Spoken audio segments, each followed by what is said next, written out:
você que está no Zenit TV, para mais uma aula de Química com Daniel Santana. Simbora? Então vamos falar hoje sobre propriedades coligativas. Então o que seria propriedades coligativas? É estudar como as propriedades físicas de um sistema pode ser alterado a partir da adição de um soluto a um solvente. Tem-se um solvente com pontos de fusão, ebulição e pressão de vapores específicos.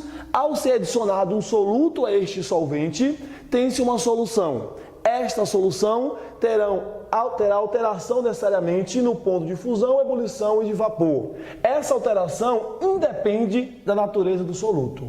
Isso é muito importante saber que ela depende unicamente da quantidade de soluto e não da natureza desse soluto. Então, estudando cada uma separadamente, a gente vai entender que existe a ebulioscopia. O que seria a ebulioscopia? É entender no que se refere à temperatura de ebulição, como há alteração dessa temperatura de ebulição.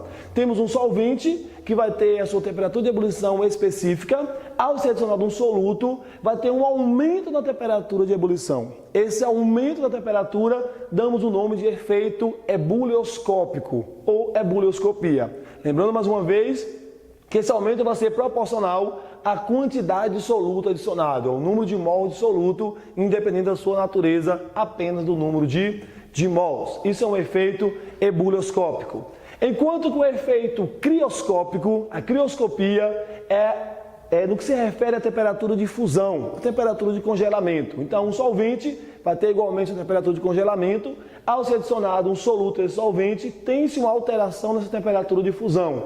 A solução agora vai ter uma temperatura de fusão menor, enquanto a ebulição vai ser maior, a difusão vai ser menor. E aí também de acordo ao número de mols presente no meio. Isso chama-se crioscopia. Só exemplificando, nós temos aqui três casos bem clássicos, muito cobrados no Enem. Nós temos um solvente água, hipotético. Sabemos que a água pura, ela vai ter uma temperatura de fusão 0 graus e temperatura de ebulição a 100 graus, considerando aí o nível do mar. E a gente vai considerar agora uma solução de NaCl e uma solução de cloreto de magnésio.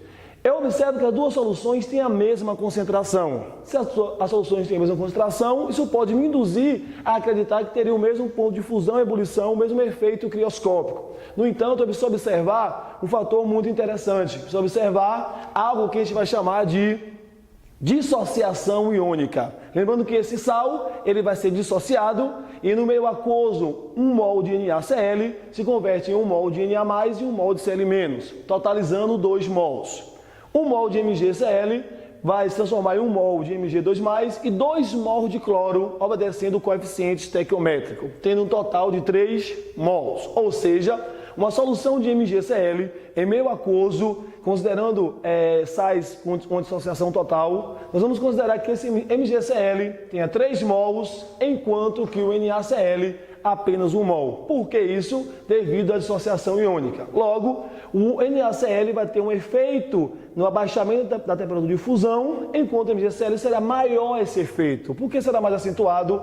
Devido à sua dissociação. Então podemos dizer que o efeito crioscópico em um MgCl2 é maior do que no NaCl. Enquanto que para a temperatura de ebulição há um aumento, observa uma diminuição da fusão, um aumento da ebulição. E no MgCl um aumento maior. Então observa-se que o delta é diferente. Porque o delta, a variação é maior no MgCl por conta da dissociação iônica, liberando mais íons em solução. Efeito coligativo, lembrando, depende do número de mols total na solução. Se a questão lhe deu massa, lhe deu gramas, converta para número de mols. Acha, se for um sal que dissocie, acha o total do número de mols. Efeito coligativo é a dica de hoje.